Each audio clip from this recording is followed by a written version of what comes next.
avec la croissance. Donc le flow, l'expérience candidat, la place des automatisations et de l'humain. Ça y est, j'ai pas bugué sur automatisation, je suis contente. Et je vais vous présenter évidemment les speakers ou speakerines, non, les intervenantes de cette conférence. Alors, pourquoi cette conférence? Parce que, évidemment, c'est le cœur, là encore, des stratégies de vos établissements et des établissements de l'enseignement supérieur privé et public. C'est un véritable challenge aujourd'hui avec les évolutions d'aujourd'hui et de demain. Quid des process? Alors, on va rentrer dans, évidemment, les détails de tous ces process XXL.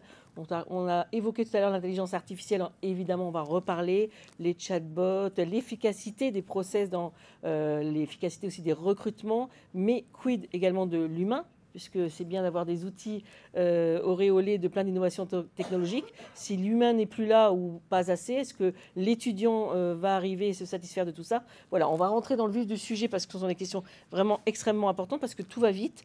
On parlait de la démographie et de la pente entre aujourd'hui 2030 et puis 2050. Donc il va falloir placer toutes ces automatisations et l'humain au cœur des stratégies. Donc, première question, mais avant, je vous présente les intervenantes.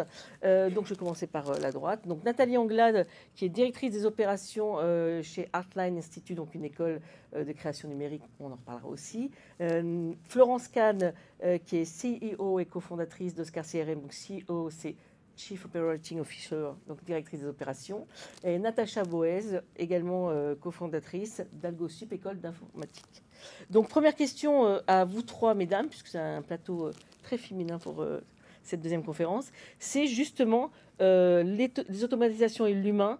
On va reparler évidemment dans le détail, mais comme ça, posé sur cette table, quel est le sens de cette stratégie? Est-ce qu'aujourd'hui, dans les différents établissements, et puis quand on va parler d'Oscar CRM, évidemment des logiciels, qu'est-ce que ça veut dire automatisation et humain? Comment on peut opposer ou complémenter les deux?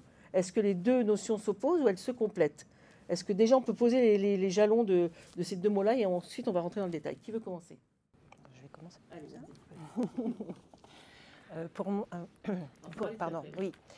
pour moi, les deux notions se complètent.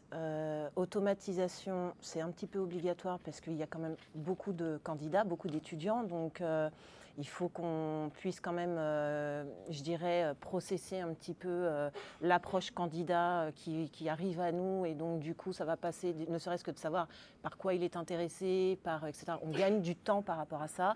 Par contre, humanisation obligatoire, puisque pour savoir qui va rentrer dans notre école, on a besoin vraiment de connaître le candidat, connaître sa motivation, de le ressentir un petit peu dans son projet, son ambition. Et c'est là que ça va se faire, en fait, ou pas. Alors, je rejoins complètement cette vision. L'automatisation, c'est chouette, mais on ne vend pas des imprimantes.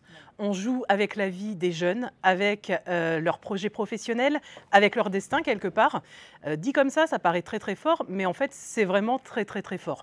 Donc on ne peut pas faire n'importe quoi. Automatiser, c'est chouette parce que vous avez des équipes qui sont souvent réduites et c'est souvent très très compliqué de travailler dans une école.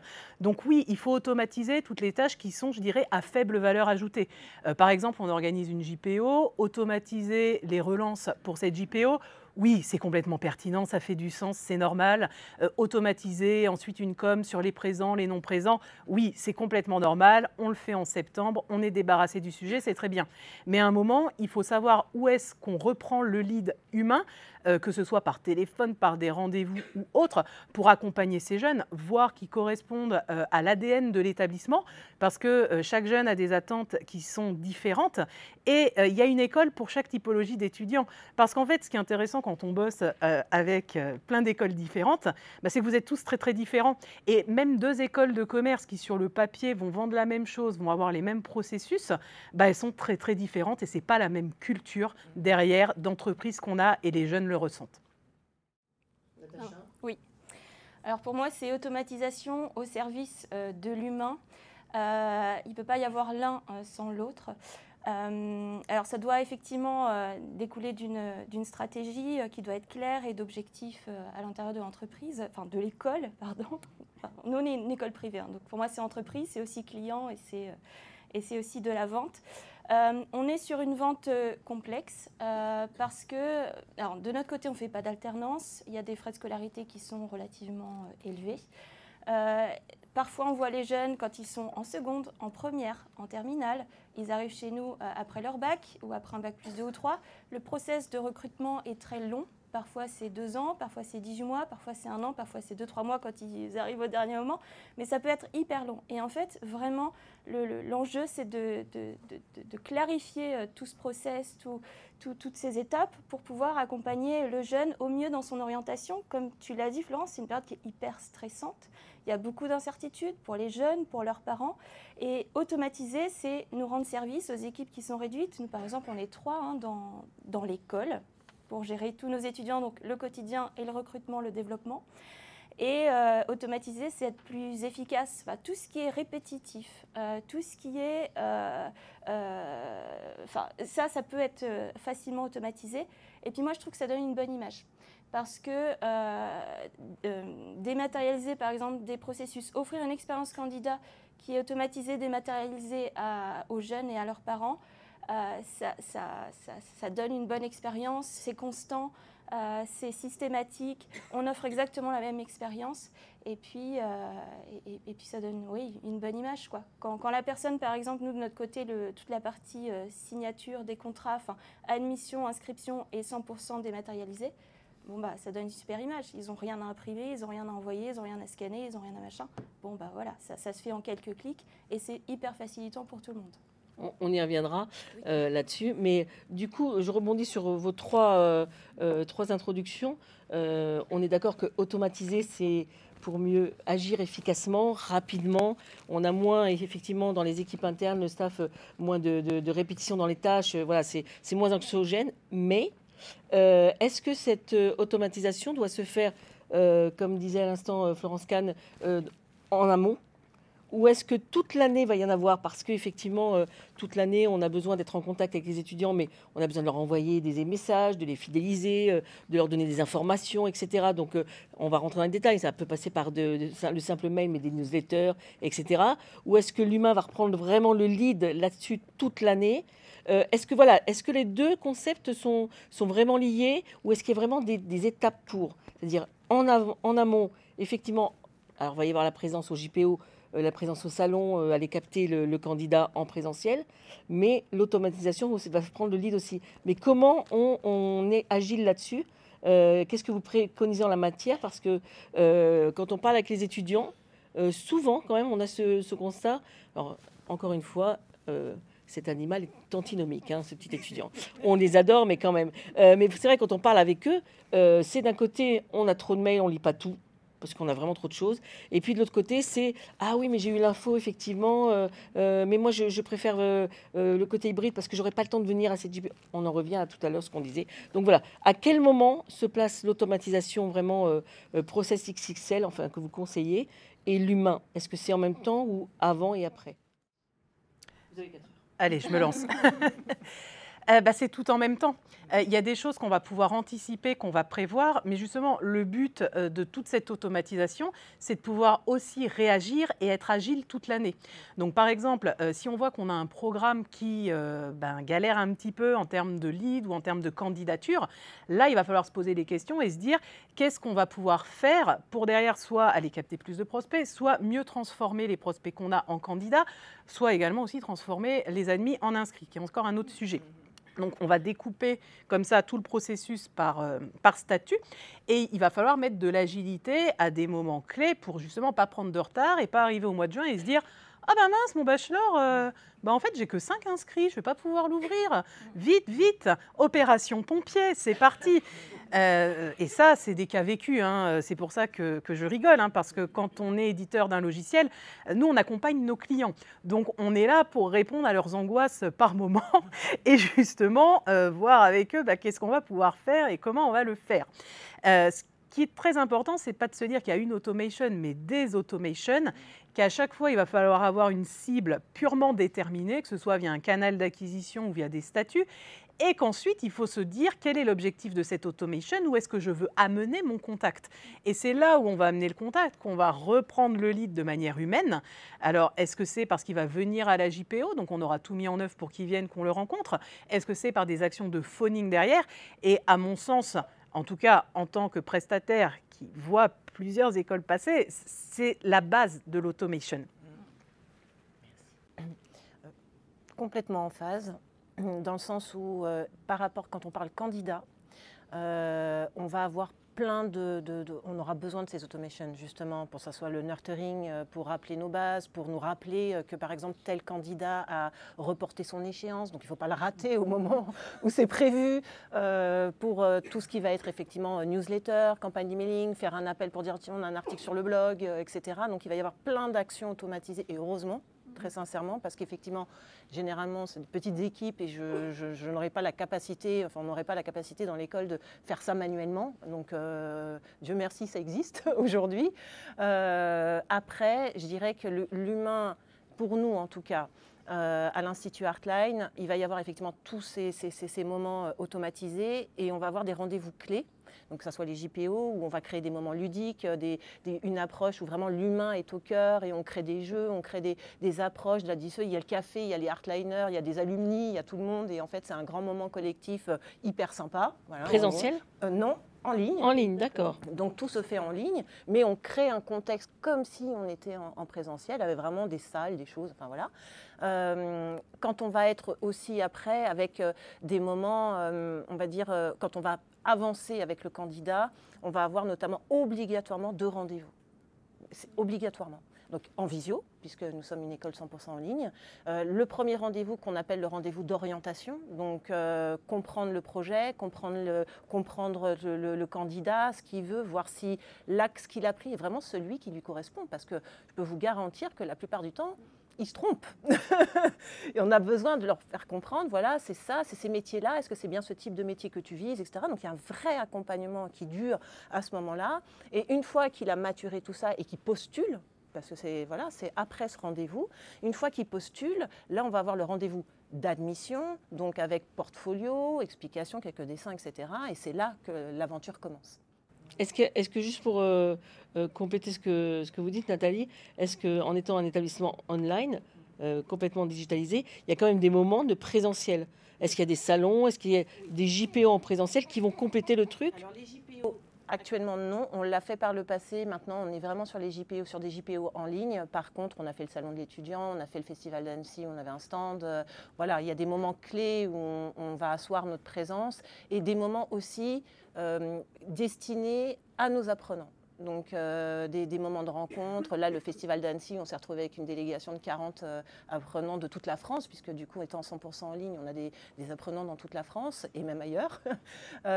Et donc, du coup, c'était l'occasion de se voir, l'occasion de rencontrer en vrai les équipes pédagogiques, de voir aussi la direction, puisque j'étais présente avec Johan Blanc, qui est le directeur de l'école.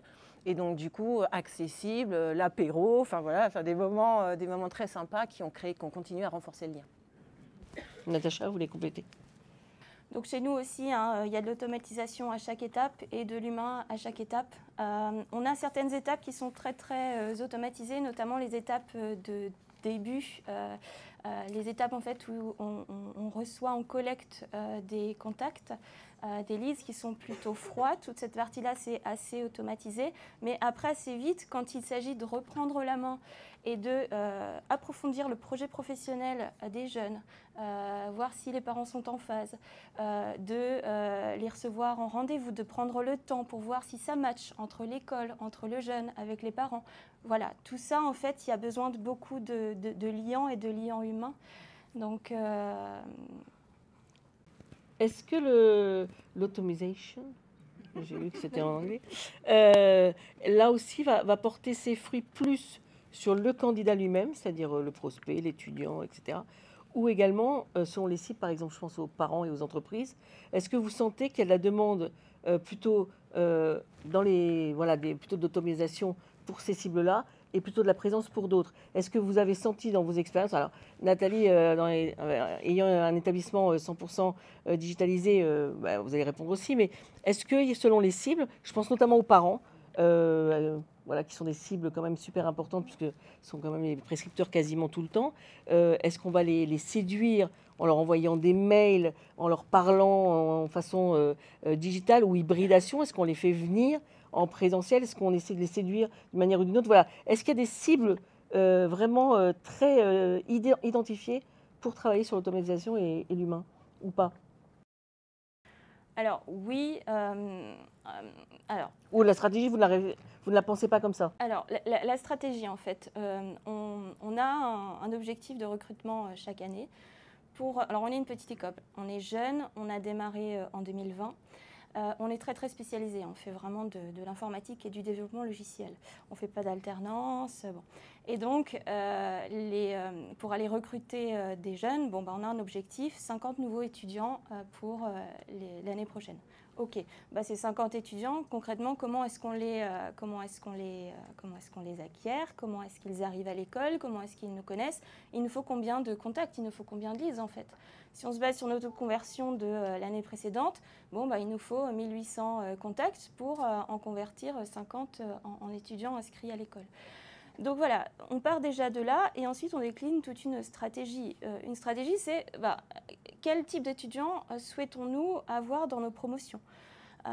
Nous, on préfère avoir des étudiants qui sont investis, qui sont travailleurs, qui sont sérieux, et on préfère avoir moins d'étudiants que d'avoir un nombre très très très important d'étudiants à l'école. Donc on attache une grande importance au choix en fait des étudiants, et notre processus d'admission et de candidature qui est fait en 2 étapes nous permet vraiment de répondre à tout un tas de sujets. Est-ce qu'ils sont doués pour le domaine? Est-ce qu'ils ont du potentiel? Et puis est-ce qu'ils sont motivés? Et le processus d'admission se fait en ligne ou en présentiel?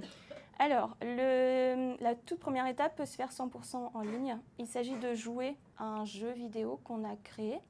On a gamifié l'expérience de candidature. Donc, il s'agit de jouer, le jeune joue pendant 30 minutes à un jeu qui va lui donner une indication sur est-ce qu'il est doué ou pas pour notre domaine d'activité, donc la programmation.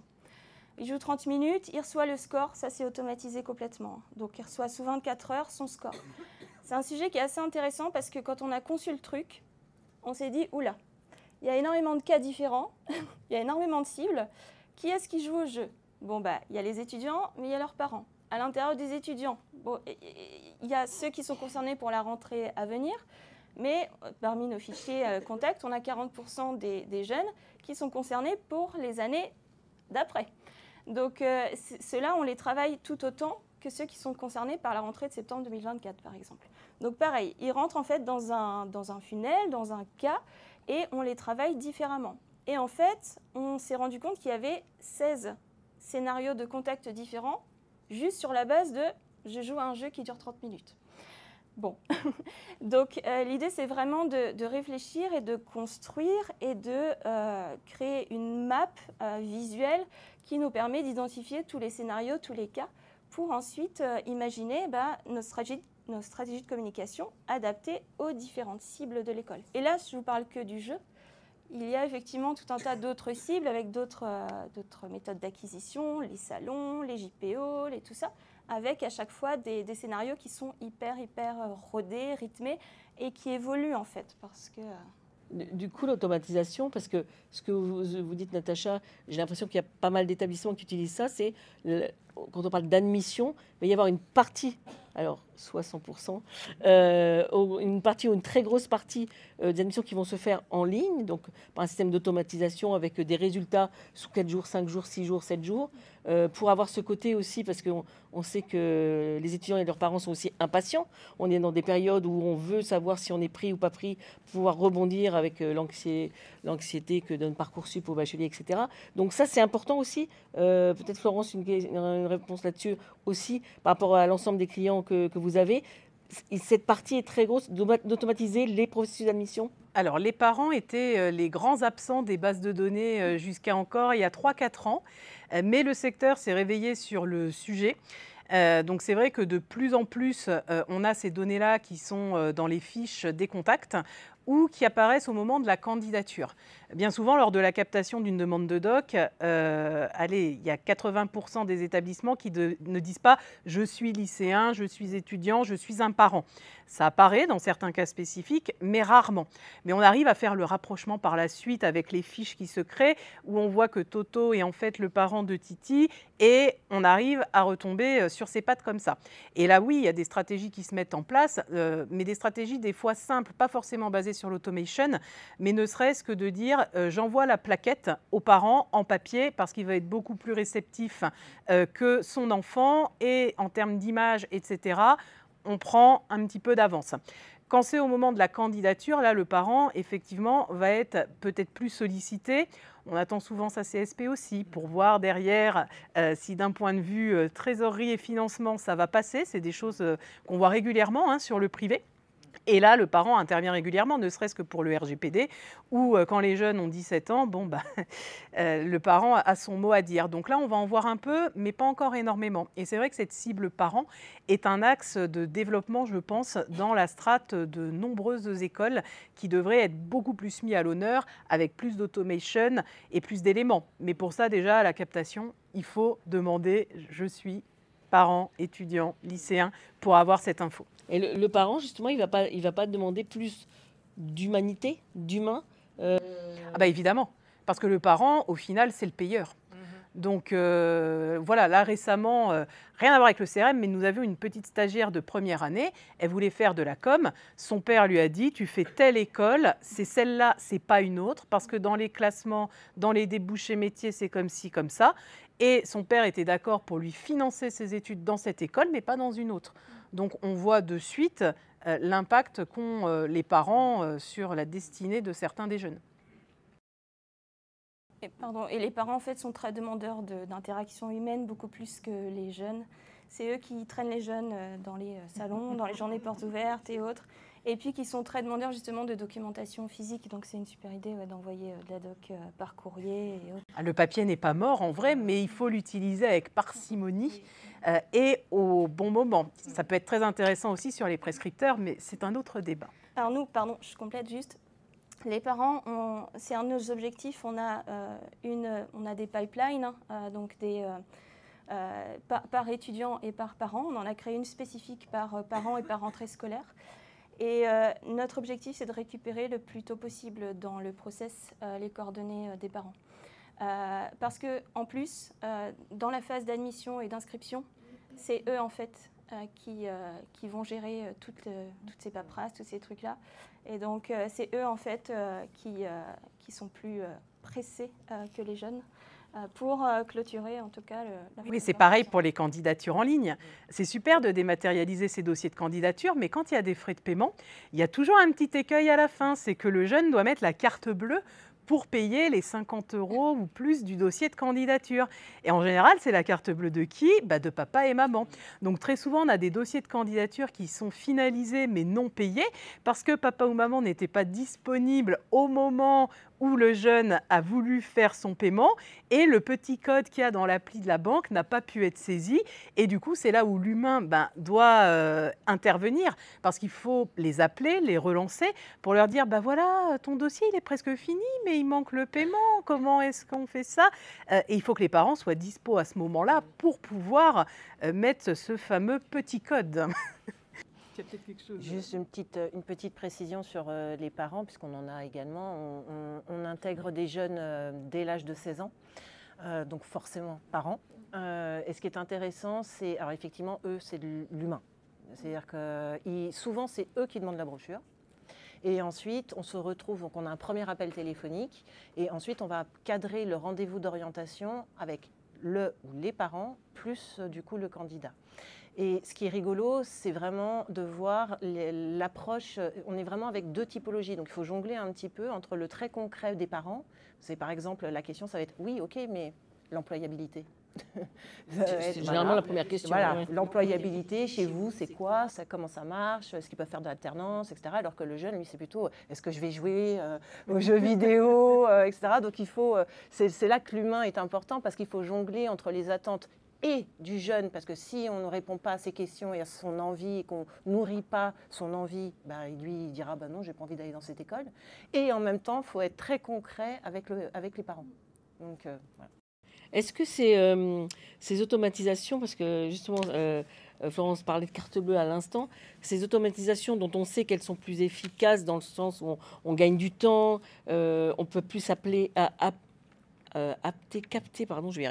capter le candidat parce que c'est plus facile de faire en ligne. Néanmoins, quand on voit les problèmes de carte bleue, le fait de... On sait bien qu'un candidat va passer plusieurs concours de plusieurs établissements à la fois. Est-ce que ce ne serait pas plus simple de faire un concours, de retourner sur un processus d'admission en présentiel où vous prenez à la fois les pièces des candidats, le jeune paie sur place, etc., etc., comme beaucoup d'établissements le faisaient et ne font plus, parce que vrai, quand on regarde maintenant la cartographie des processus d'admission des établissements, c'est souvent online, enfin en tout cas une grosse partie, mais parce qu'il y a des bonnes raisons à cela. Est-ce que l'idée, ce ne serait pas de revenir à plus d'humanisation du processus d'admission pour mieux les faire ensuite, ou pas? C'est vraiment une question très ouverte, dans le sens où à la fois peut-être plus d'efficacité, parce que d'un coup on a toutes les pièces, le paiement, et puis on n'y revient pas. Ça évite peut-être des relances derrière. Ou au contraire, vous allez me dire, non, non, justement, on a essayé, ça ne marche plus du tout comme ça. Voilà. Chez nous, à l'Institut Artline, entre le rendez-vous d'orientation et le rendez-vous d'admission, on les invite à remplir l'espace candidat, où ils vont mettre leurs pièces, etc., etc. Très souvent, quand ils arrivent au rendez-vous d'admission, c'est soit pas rempli, soit à moitié rempli, etc. Et là, du coup, on les accompagne pour finaliser ça. À la différence, c'est pas directement on sort une carte bleue, c'est des mises en place de paiement chez nous qui peuvent être étalées par exemple, ou alors ça va être adossé, puisqu'on a un partenariat, on parlait de partenariat tout à l'heure, on est adossé à la BNP, qui vont avoir des prêts étudiants, ils vont avoir des choses comme ça, et là du coup on parle d'un paiement en une fois, donc c'est beaucoup plus lourd, donc on les accompagne énormément dans le côté administratif, donc c'est là qu'il y a de l'humain pur et dur, parce qu'on les accompagne dans les dossiers de financement ou la mise en place de vous allez payer une échéance sur le temps de votre formation ou ce genre de choses. Alors, ce qu'on voit, c'est qu'on propose aussi du paiement par chèque, mais aujourd'hui, les écoles, ça les gonfle. Parce que le chèque, il faut le recevoir, il faut ensuite pointer que le chèque a bien été reçu, il faut ensuite les transmettre au service comptable qui doit les envoyer à la banque, et il faut encore derrière qu'il y ait l'argent suffisant sur le compte et qu'il n'y ait pas un refus de paiement du chèque. Donc ça peut créer sur le plan administratif beaucoup d'embêtements. Donc c'est pour ça que les paiements se font, surtout pour des frais de dossier de candidature. On ne parle pas des frais de scolarité là, mais vraiment des 50-80 euros pour la candidature. Après, c'est aussi un prétexte pour les établissements, justement, pour intégrer l'humain et d'accompagner les jeunes dans la finalisation du dossier. Et c'est vrai que souvent, on a des clients qui font des relances sur des candidatures qui ne sont pas terminées en disant aux jeunes: t'as pas terminé, mais c'est pas grave, écoute, ramène-moi tes bulletins de notes, on va les scanner quand tu viendras faire ton entretien, c'est pas un souci. Mais là aussi, c'est à chacun de déterminer dans son organisation quelle est la souplesse à mettre ou ne pas mettre, et de voir comment on dévie les règles. On a le droit de se dire, on fait de la candidature en ligne, mais de se dire dans le process, bon allez, les pièces jointes, on sait que c'est toujours compliqué parce qu'ils sont avec leur smartphone, il faut prendre la photo, il faut qu'ils les retrouvent, on bypasse le truc, ils les amènent le jour de l'entretien et on les photocopie avec. C'est un choix et c'est vraiment un prétexte aussi de relance. On travaille avec certains établissements qui ont des jeunes entre 18 et 20 heures qui sont là pour faire du phoning sur tous justement les dossiers de candidature démarrés et aboutis à peu près à 80% pour pouvoir maximiser la complétion des candidatures. Et c'est des établissements qui se sont vraiment développés beaucoup ces dernières années et on voit que ça marche. C'est un moment qui est stratégique et qui est clé et c'est des moments où les jeunes, pour aller jusqu'au bout de la démarche, ont besoin d'avoir des éléments de rassurance aussi sur le programme, voire pourquoi pas la mise en relation avec un ambassadeur à ce moment-là, pour voir quel est le quotidien de l'école. Il y a des leviers à réfléchir qui effectivement vont faire intervenir l'humain à ce moment-là. Oui, l'automatisation, je vais y arriver. Automation, moi je vais dire aussi, c'est mieux. À outrance n'est pas forcément payante, parce qu'à un moment donné, alors vous parliez justement d'un point sur lequel on va revenir, parce que c'est extrêmement important. Le jeune candidate, il est admis, mais il n'est pas forcément encore inscrit après. Exactement. Donc, ça veut dire que, quid de cet outil qu'on utilisait d'antan beaucoup, le téléphone, est-ce que c'est du Teams, est-ce que c'est de la visio? Comment, justement, on va faire ces relances? Parce qu'il y a l'argumentaire qui va jouer. J'imagine que quand quelqu'un réussit son concours, mais on sait très bien qu'il en a fait plein, ou 2, 3 au moins un Alors plan de B, un plus plan en C. plus même. Voilà. Parce qu'il y a Comment on 10 ans, l'inscrit? c'était 5 écoles dans lesquelles il était admis. Maintenant, c'est une dizaine. Et il y a Parcoursup en plus. Et il y a les petits malins qui font du Parcoursup plus les admissions en direct dans d'autres écoles. Donc, c'est un véritable bazar. Et la transformation entre l'admis et l'inscrit, eh ben, c'est chaud patate, en fait. Et il faut se battre vraiment pour qu'ils viennent dans l'établissement. Et ça veut dire cette période-là qui peut être à la fois très courte mais très longue, c'est quoi? C'est d'automation, newsletter, mailing, voilà, du contenu, du wording, ce qu'on appelle, pour séduire encore plus le jeune, pour qu'il soit ferré et qu'il s'inscrive. Est-ce que c'est de l'argumentaire avec quelqu'un qui va appeler, mais bon, on connaît que les établissements ont une petite structure, mais quand il y a 800 ou 900 étudiants, bon, j'imagine que le staff va s'en sortir. Voilà. Est-ce que c'est de l'automation qui va continuer quand même dans ce sens-là aussi par des relances? Mais voilà, comment on peut, j'allais dire, implémenter une stratégie qui va être payante, à la fois avec des automatismes, mais à la fois avec de l'humain? Ben, il y a un outil sympa qui s'appelle WhatsApp, qui est très très connu des jeunes et ils aiment ça, où on peut aujourd'hui via un CRM utiliser l'API de WhatsApp pour envoyer des messages en masse sur des admis, pour justement ouvrir une fenêtre de conversation de 24 heures et leur dire bonjour, tu es admis, c'est merveilleux, est-ce que tu as des questions pour la rentrée, et faire cette prise de contact. Ils répondent pas, on s'en fiche, mais quelque part on a ouvert la porte pour leur montrer qu'on est à leur disposition en fait. Et en parallèle, on peut avoir des envois ciblés type visite de campus virtuel, une vidéo de la dernière rentrée, etc. Mais WhatsApp, autant je ne suis pas trop pour l'utiliser sur des phases de prospection parce que ça peut revenir très cher et être très chronophage, mais sur des phases d'admission, ça me semblait être très très pertinent pour ouvrir ce dialogue, sans y passer non plus 40 ans et appeler dans le vide où ils sont à la plage, ils n'en ont rien à faire et qu'on soit derrière son téléphone désespéré à la fin. Alors, évidemment, je vous laisse la parole, mais je me fais l'avocat du diable. Si je me mets à la place d'étudiants, ils passent 10 concours, enfin 10 sessions d'admission, et chaque établissement va converser avec lui sur WhatsApp, il ne va pas imploser?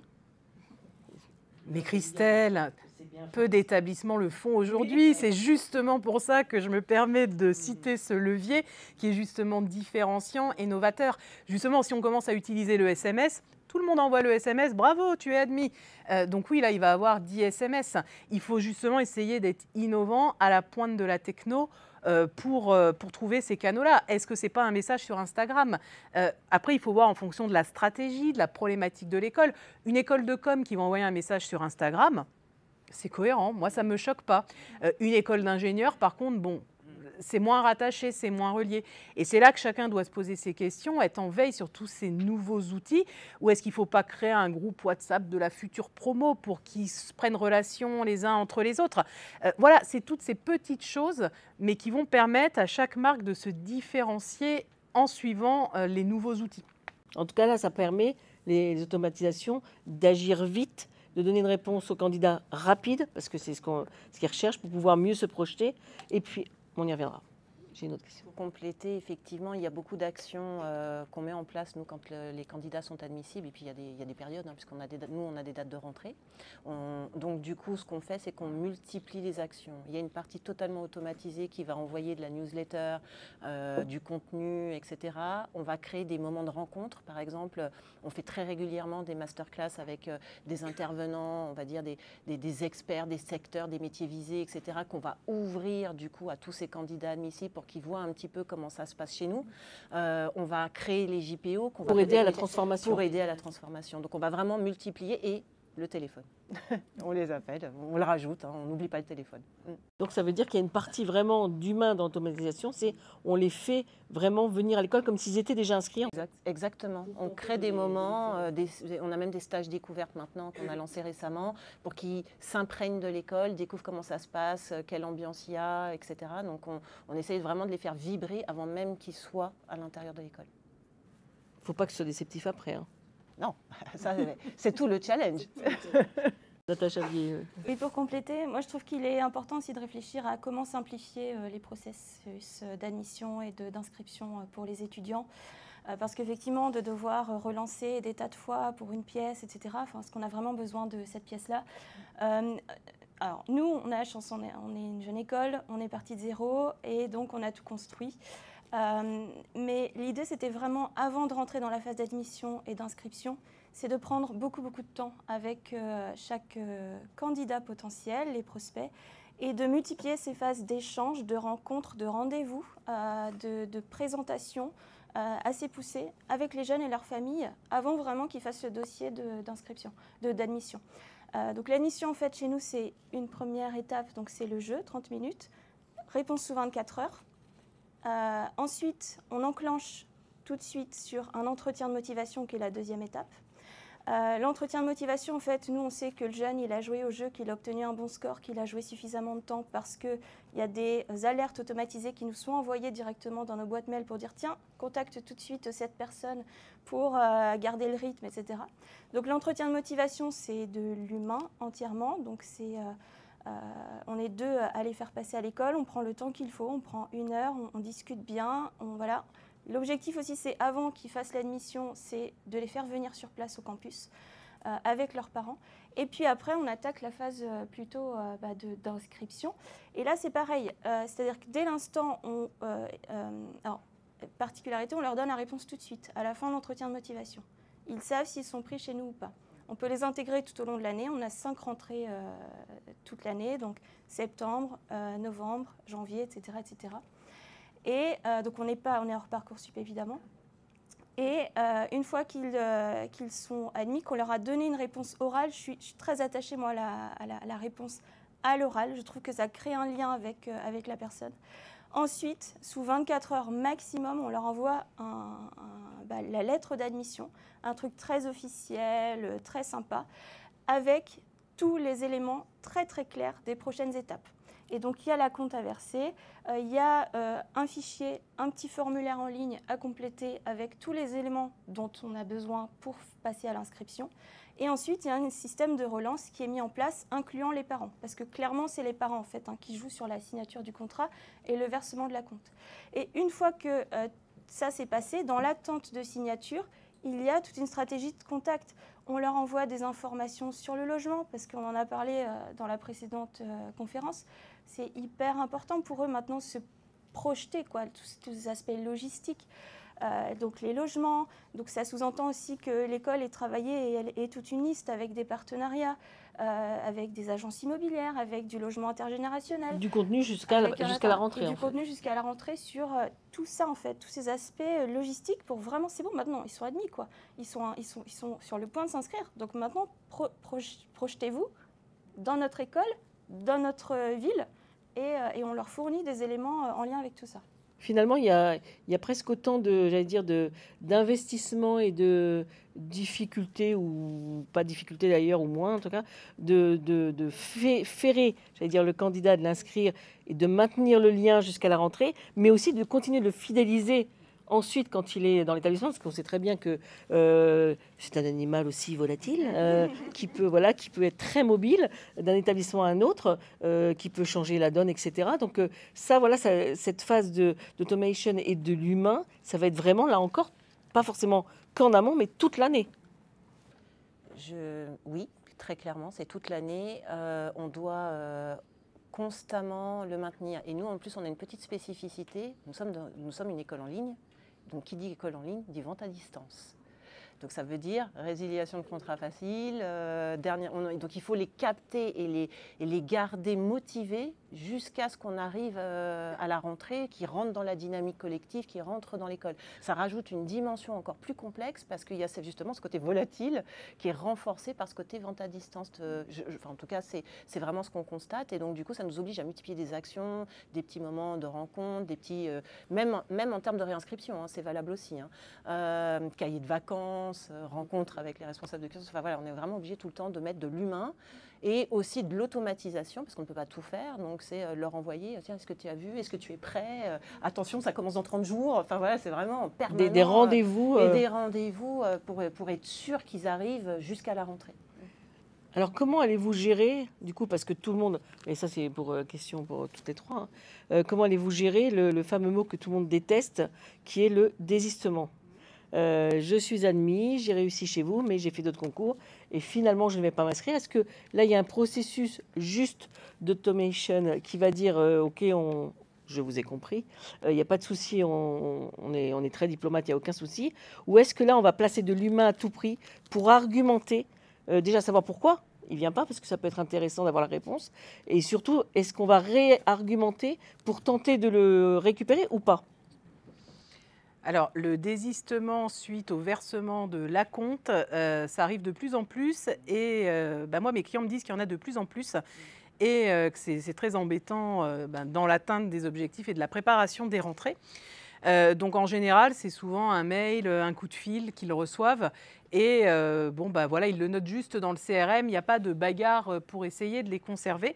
Et on parlait juste avant du sujet des réinscriptions qui devient aussi un sujet qui devient de plus en plus important. En fait, avant, les jeunes avaient tendance vraiment à faire leur bachelor. Ils faisaient le master dans la même école. D'un master 1 à 2, ça se passait bien aussi. Aujourd'hui, non, ils font un master 1 dans une école, un master 2 dans une autre école, et il y a de plus en plus de déperditions. Et c'est vrai qu'on a pas mal de nos clients qui commencent à gérer ce sujet dans le CRM, ce qui n'était pas le cas il y a encore 2 ou 3 ans de ça. Donc on voit qu'il y a une prise de conscience de cette notion de fidélisation. Au-delà de l'ERP qui va gérer la notation, les salles, etc., il y a de plus en plus de stratégies mises en œuvre aussi pour leur envoyer le dossier de candidature pour se réinscrire. On a un client récemment, je lui ai suggéré aussi d'organiser une journée bureau portes ouvertes pour les étudiants qui puissent venir se renseigner sur la poursuite d'études. C'est rigolo, mais ça a bien marché. C'était comme ça de la spontanéité. C'est vrai que ça a bien plu. Voilà, donc oui, c'est un chemin qui est semé d'embûches. Même si on met de l'humain, qu'on met beaucoup d'efforts, c'est très compliqué et surtout, il n'y a pas de recette magique et jusqu'au bout, et tant qu'ils n'ont pas leurs fesses posées dans la salle de classe, on sait qu'on n'est pas à la fin de l'opération malheureusement et qu'il faut se battre jusqu'au bout et c'est ce qui rend les métiers très difficiles. Il y a quelques années, arrivé mi-juillet, on savait qu'on était bon pour la prochaine rentrée, on pouvait partir en vacances, préparer son petit plan de com pour l'année suivante, on revenait en septembre, ça roulait. Puis les salons, ils démarraient qu'en novembre.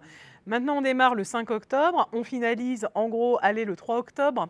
On va se dire qu'on a 2 jours pour préparer le travail et c'est devenu un enfer parce qu'on ne sait plus quand on fait quoi et comment on fait et tout se chevauche et se mélange, Parcoursup, etc. Enfin, voilà, on est arrivé dans un moment où pour s'organiser quand on bosse dans un établissement d'enseignement sup, c'est hyper compliqué, hyper touchy et il faut se mettre des règles et se déterminer des périodes et réfléchir surtout en évoluant parce que malheureusement, nos pimpins, ils changent d'une année sur l'autre et ce n'est pas les mêmes recettes qui vont fonctionner d'une année sur l'autre et on est tous obligés de se challenger, de réfléchir, de remettre en place des strates. Et c'est pour ça qu'il y a des acteurs comme nous qui existent pour apporter cet éclairage extérieur aussi à nos clients et les accompagner dans toutes ces questions assez complexes. Alors justement, ces petits piou-piou, depuis 2020, voilà, ils ont évolué, il faut s'adapter, etc. En discutant avec eux souvent, là encore, ils nous disent, et là vous allez me dire quelle solution préconiser entre l'automation et l'humain. Quid des JPO? Quid des journées portes ouvertes ou des soirées portes ouvertes? Parce qu'on se dit que là, c'est le moment où on voit les parents, on se voit, ils visitent le campus. Quand même, il faut quand même voir l'établissement dans lequel on va passer peut-être 2, 3, 4, 5 ans. Voilà, il faut quand même venir au moins une fois. Et puis, on se rend compte quand même qu'en discutant avec les établissements, que, en tout cas ceux qui en font pas mal dans l'année, qu'elles sont de plus en plus désertées malgré tout. Et nous, les étudiants, on nous dit souvent, quand on les interviewe, oui, j'aime bien venir, mais il y en a tellement aujourd'hui que je préfère qu'elles soient online. Donc, quid de ces choses qu'on instaurait, que vous instauriez pour avoir de l'humain, justement, quand on vous dit en face, ah ouais, mais là, j'ai pas le temps, là, en plus, il y a les soldes. Alors là, c'est mort, il y a le solde de le soleil. Donc là, les JPO demain, enfin samedi, c'est même pas la peine. Donc voilà, est-ce qu'il faut absolument en construire online ou est-ce qu'il faut les garder en présentiel pour garder ce côté humain? Alors moi, je vais juste vous donner une stat. On a fait une petite étude sur le CRM, sur toutes les bases de nos clients, que vous pouvez télécharger d'ailleurs sur le site du collectif. 30% des personnes qui viennent au JPO s'inscrivent dans les écoles en moyenne. JPO physique. 3 petits points. Il y aura une petite musique là.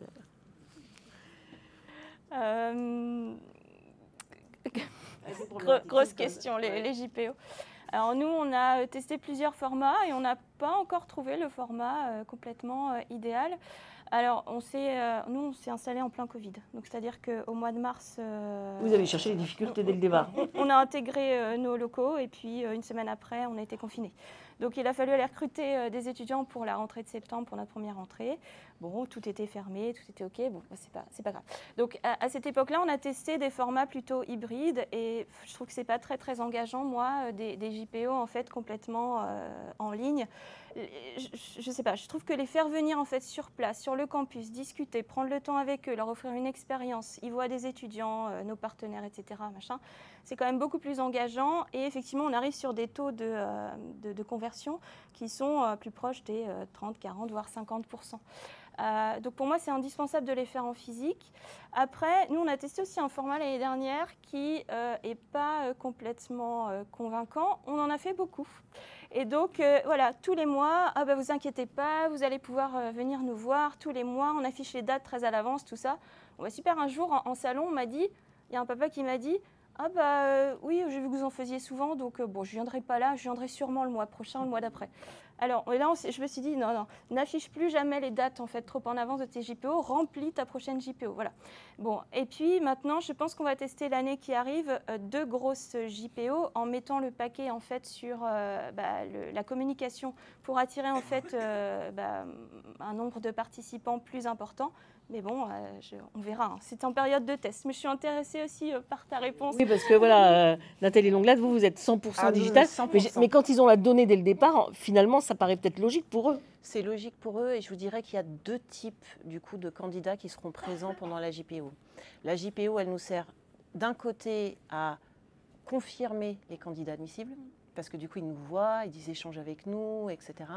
Et pour les candidats qui ne nous connaissent pas et qui viennent, voilà, ils ont presque parfois vu de la lumière, eux, on va les avoir avec d'autres moments dans la JPO. C'est-à-dire que par exemple, là, on a éprouvé, là, sur la toute dernière, on a fait venir un influenceur partenaire.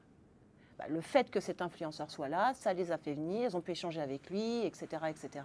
On est dans l'air du temps, ça leur plaît, et donc du coup, ils demandent à se renseigner un peu plus sur l'école et ça engage un petit peu plus. Donc je pense que le format en ligne, il faut le penser, mais vraiment pas juste dans venez nous rencontrer et vous pourrez intégrer l'école si ça vous plaît, etc. Non, il faut être créatif sur le moment.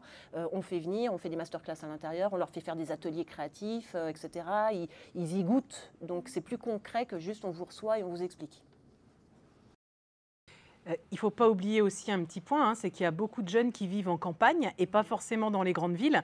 Donc la JPO en ligne, pour ces jeunes-là, ça peut être un levier également de transformation pour qu'ils aient accès à l'information sur vos campus. Quid de, quand on passe, on prend juste le mot automatisation, donc on parle de CRM, de lead, de mailing, emailing et autres, quid de l'IA, quid de l'intelligence artificielle dans tous ces process? Est-ce que, on en parlait tout à l'heure dans la précédente conférence, mais est-ce que c'est quelque chose que vous allez intégrer, que vous intégrez déjà? On parle des chatbots, mais il n'y a pas que ça. On en parlait d'ailleurs, je crois que c'était Monsieur Dia qui disait, c'est pas forcément en frontal, mais on va devoir l'implémenter dans et également en interne dans les staffs. Donc voilà, est-ce que c'est quelque chose que vous utilisez déjà? Est-ce que ça va être à utiliser? Est-ce que c'est à conseiller? Est-ce que ça à prendre en compte?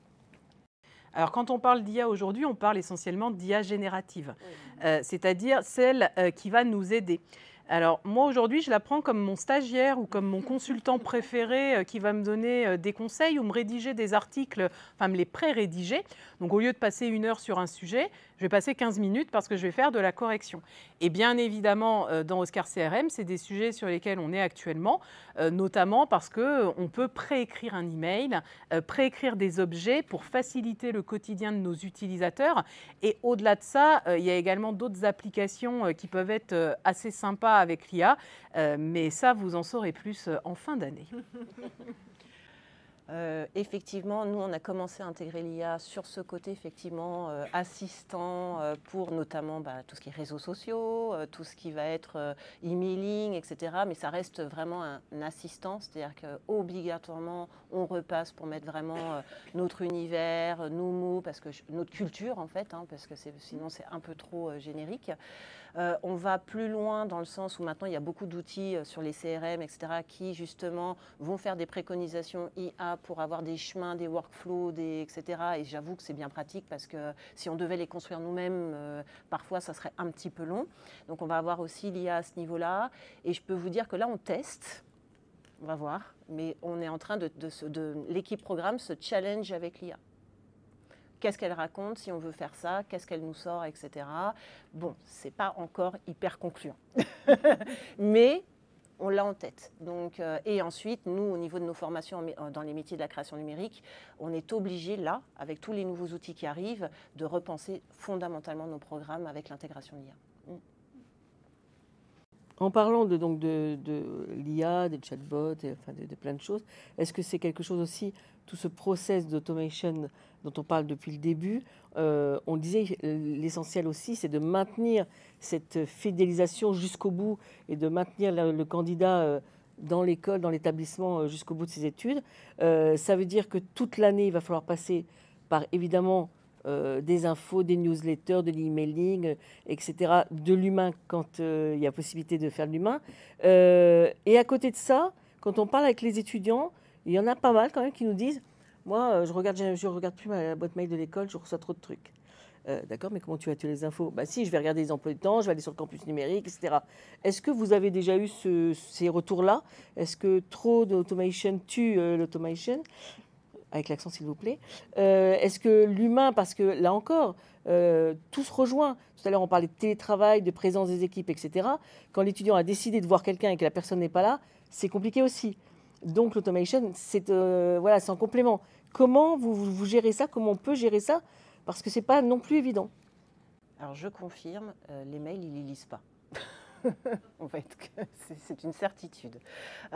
Donc nous, on a une plateforme à côté qui est Slack, sur lequel en fait ils échangent directement avec nos équipes. Il y a toujours quelqu'un pour répondre. Donc du coup, on a des canaux, on a les messages directs, et en plus, ce qui est sympathique dans cette version-là, c'est que même entre eux, ils se répondent.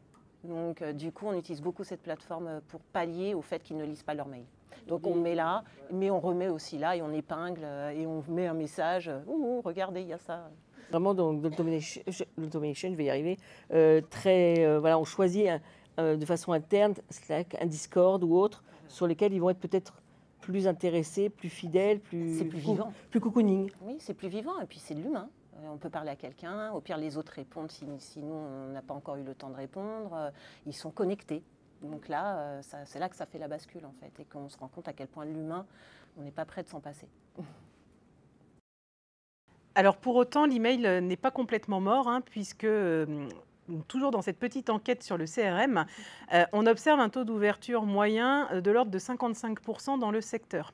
Mais il faut que l'emailing, bien sûr, soit utilisé de manière assez stratégique, assez pointue, et pas balancer n'importe quelle information à n'importe quel moment. Et le vrai sujet, c'est quand on fait un email qui a 10 sujets dedans, donc voici ma documentation, et puis mes dates de prochaine JPOC à tel moment, et puis je serai présent sur le salon du Figaro tel jour, et puis aussi, il y a le lien pour télécharger mon dossier de candidature. Ah, et puis on peut me contacter aussi à tel numéro. Ça, c'est sûr, ça ne marche pas. Ça n'a jamais fonctionné, ça ne fonctionnera jamais. Je vois que ça rigole beaucoup à côté de moi. Un email est égal à un sujet. C'est justement pour ça qu'on fait de l'automation, parce que le premier mail, ça va être la documentation, et on va renvoyer un mail 10 jours après avec les dates des JPO, et on va renvoyer un mail 10 jours après avec le dossier de candidature, etc. Et aujourd'hui, on séquence plutôt que de mettre 40 000 messages dans un même mail. Et souvent, c'est pour ça qu'on se dit « ils lisent pas ». C'est parce que le mail n'est pas forcément très bien foutu. Et après, au-delà du « ils lisent pas », c'est qu'ils ne mémorisent pas. On a récemment eu des cas très très drôles, enfin pas vraiment, de jeunes qui disent à certains de nos clients qui n'ont jamais reçu le mail, on s'aperçoit que le mail a été ouvert, a été cliqué, mais c'est le gamin qui n'a pas mémorisé le fait qu'il a été en contact avec cette école. Et ça, c'est un phénomène qui est flagrant et qui est même flippant, parce que quand des conseillers rappellent « non, j'ai jamais reçu votre mail », donc vous imaginez... Oui, mais c'est la mémoire sélective, je fais la même chose avec mon banquier, moi. Donc, Mais alors du coup, ça veut dire que c'est la façon dont on va faire le mail qui va être hyper important, c'est-à-dire l'objet. Oui. Dans objet, on met JPO, recrutement, newsletter, je Et sais la pas. fréquence, on n'envoie pas 15 mails dans la même semaine. On reste zen, tranquille, pour pas passer justement comme des spammers. Et quand le mail est bien utilisé, il peut toujours être un outil très puissant en complément évidemment des autres outils. Mais à un moment, pour les informer qu'on a un Slack, en général, on va passer par un mail ou par un SMS, parce qu'il faut bien qu'ils aient l'info, les loulous. Mais voilà, on a les mêmes problèmes, hein, nous, en tant que marque. Quand on communique auprès de nos clients sur des nouvelles fonctionnalités, j'ai les 3/4 des clients qui n'ouvrent pas mon mail. Donc à chaque fois, Morgane, elle est en train de rigoler là-bas. À chaque fois, je râle. Mais voilà, c'est un processus humain qui est parfaitement normal parce qu'on est spammé. Sur LinkedIn, on se fait scraper, donc on reçoit de la pub à tire-larigot au risque de passer à côté des infos importantes. Donc oui, il faut tout travailler et surtout démultiplier les canaux. On utilise le mail, ok, mais on peut doubler avec de l'Insta sur des jeunes, avec du LinkedIn sur des pros. Pourquoi pas créer une chaîne WhatsApp, parce qu'il y a une nouvelle fonctionnalité aussi. Enfin, voilà, et c'est ces questions-là qu'il faut se poser au niveau de la com et du marketing. Quels sont les canaux sur lesquels je vais communiquer, avec quel type de cible, quand, pour réussir à ce qu'ils aient cette fichue information. Parce que oui, quand on parle d'automation, justement, on parle également, vous l'avez dit, là, vous parliez d'Instagram à l'instant, il y a aussi une stratégie de l'acquisition sur les réseaux sociaux. Quel canal je vais prendre pour dire quoi? J'imagine que même en amont, pendant et peut-être même après sur les alumni, aussi autre stratégie quand ils sont sortis de l'école mais ils vont pouvoir véhiculer le message de l'école, c'est quel réseau social je dois travailler. On parle de WhatsApp, voilà, qui je cible. Donc j'imagine que WhatsApp, Instagram plutôt pour les pipious, versatile et volatile, et un LinkedIn peut-être aussi pour les parents. Est-ce que vous utilisez déjà ça? Est-ce que c'est des canaux d'automatisation qui ont fait leurs preuves? Oui, tout à fait, puisque du coup, on va mettre beaucoup de... Par exemple, l'école participe à un concours mondial qui s'appelle The Rookies.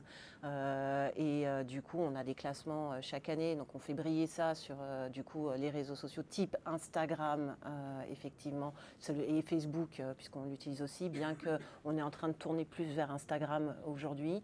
On a deux typologies. On ne parle que des jeunes, mais nous, en tout cas, en école en ligne, on a beaucoup de reconversions professionnelles également.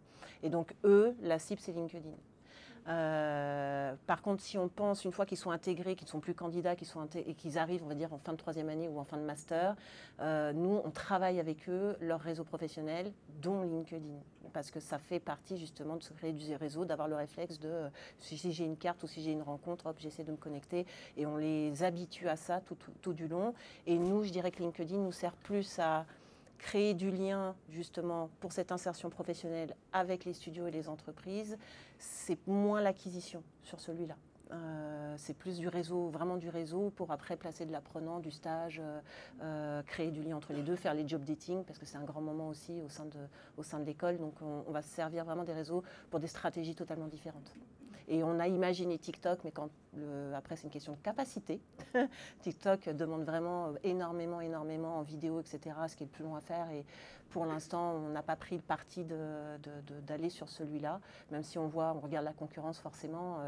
On ne peut pas être partout. Les réseaux sociaux, c'est très chronophage. Ça demande vraiment, c'est pas juste on jette du contenu. Il y a une vraie stratégie, une vraie réflexion à avoir. Donc on se mesure, du coup. Et on préfère être très ciblé, mais beaucoup plus pertinent. Alors nous, on utilise beaucoup TikTok et Instagram pour les futurs élèves, pas pour les élèves actuels. Hein.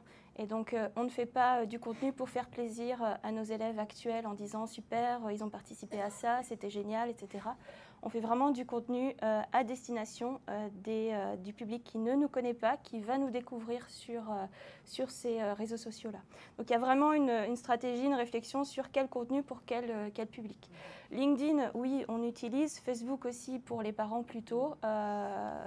Et puis pour des programmes de formation continue comme chez vous. On travaille aussi beaucoup sur la fidélisation et sur le côté ambassadeur.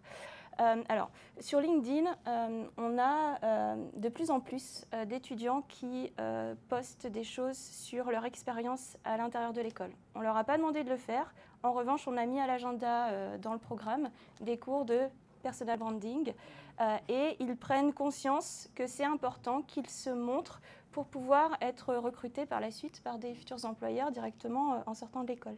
Et en fait, ça leur donne envie de poster sur leur expérience, sur les profs qu'ils ont vus, sur tout ça. Donc ça, c'est super intéressant. Et puis, on a aussi des actions assez, toujours auprès des parents, je reviens encore là, mais on a un taux d'ouverture du newsletter qui est à 95% sur des parents d'élèves qui sont à l'école. Et en fait, souvent, nous, on s'est rendu compte qu'il y avait des soucis de communication entre ce qui se passe à l'école, ce que l'élève ressent, ce qu'il va dire à ses parents, ce que les parents vont se dire entre eux, machin. Et donc, ça nous tient à cœur tous les mois de faire une newsletter à destination des parents pour expliquer en fait ce qui se passe à l'école du point de vue de l'école. Et ça, en fait, ils adorent. Ils adorent, taux d'ouverture de 95%. Quand je l'envoie pas à temps, ils me la réclament. Donc, Et ça, c'est sur du piou-piou, j'allais dire, de premier cycle ou les masters? tous. Tous, même les plus grands. 1, 2, 3, 4, 5. Donc là, ça veut dire que tous ces processus d'automatisation dont on parle depuis le début, y compris celui des réseaux sociaux, etc., l'idée, évidemment, c'est de le complémenter toute l'année, avant, pendant et après, avec l'humain. Alors, l'humain dont on dit que c'est le staff, mais comme vous disiez, Natacha, ça peut être aussi les ambassadeurs étudiants qui travaillent cette humanité toute l'année. Les intervenants, j'imagine, les profs, est-ce que c'est des données aussi qui sont importantes pour vous? Donc ça veut dire que là, c'est tout un travail de qui parle à qui pour dire quoi. Vous allez me dire, c'est un peu que le travail du journaliste aussi. D'accord. J'ai une espèce de conclusion pour les questions, parce que je vois passer l'heure et Édouard qui me regarde avec des grands yeux. OK. Donc c'est juste, voilà. Est-ce que vous avez des questions? Parce qu'on pourrait en parler pendant des heures encore, très intéressant de ce sujet. Est-ce que vous avez des questions? Est-ce qu'on peut échanger là-dessus?